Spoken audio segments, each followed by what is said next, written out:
rockets that were fired over the last 24 hours, and have a look at the magnitude of the destruction here. This used to be a private home. You can see what happened when the rocket impacted in the center of the house, the level of destruction around. Unfortunately, very sadly, there was an Israeli civilian living here, and she had a personal assistant. She was an elderly lady, and that elderly lady was killed by this rocket attack, this brutal, horrible rocket attack that was done from the Gaza Strip towards Israel. Now look at this and tell me, why does Israel need to defend itself, and why does the IDF need to do what it does in Gaza? Have a look at the level of destruction around me. This is a regular private home. You can see the court.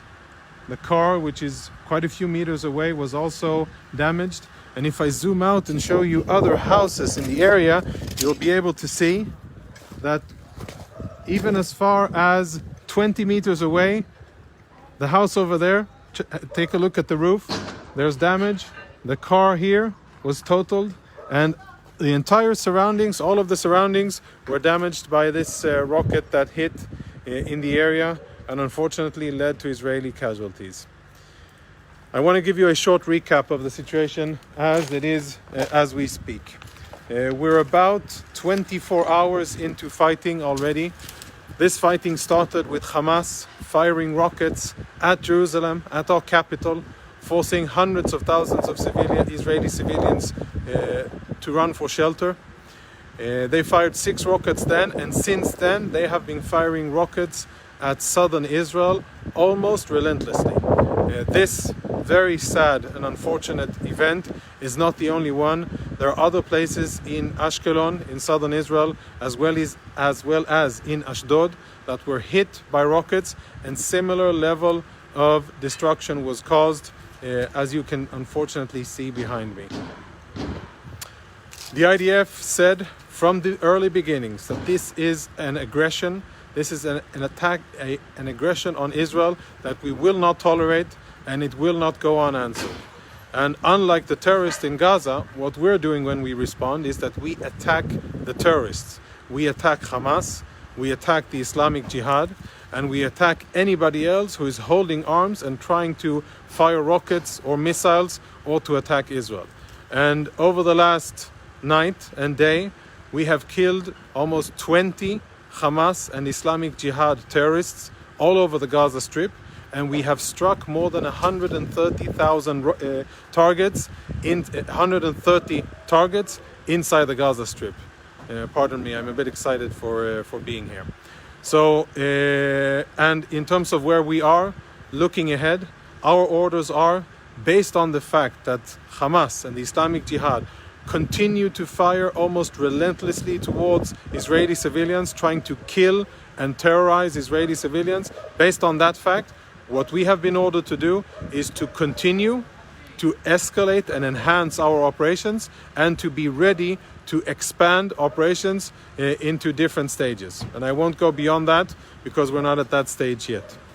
I'd like to say that we follow the international media and we see what's reported, and it's very sad to say that places like these, unfortunately, have not yet made it to the front pages of papers, and instead the international media is focusing on what's happening in Gaza. Sure, it's sad what's happening in Gaza, but the activities in Gaza and the situation in Gaza is because of what Hamas has been doing and because of Hamas's rocket fire towards Israel. And that needs to be remembered, and that needs to be said and emphasized all over the world. The IDF, contrary to this event behind me, then our Iron Dome has been very effective and has intercepted about 90% of the more than 300 rockets that have been fired from Gaza towards Israel. Think about that. 300 rockets, more than that, in a period of less than 24 hours have been fired at Israeli civilians all over the south. Unfortunately, there's still a limited amount of Israeli casualties, and I hope that that will remain the case. I urge you all, whoever sees this, to take notice and to see beyond the basic news, that usually reflects events happening on the other side, and understand that Israeli civilians, totally unrelated to fighting, with nothing to do with Hamas or the Islamic Jihad, are targeted in their homes by rockets fired by Hamas and the Islamic Jihad in Gaza. It's a very sad situation, but I can assure you that the IDF is ready, prepared, equipped, and will continue to operate according to our orders and according to the situation on the ground until calm is restored and until Israelis can again be in their homes safely without fear of terrorizing rockets from Gaza. Stay tuned to more official updates here on our official Facebook page. And for those of you who aren't yet following, make sure that you also get push notifications from our Twitter page, and stay tuned for everything that we have to say.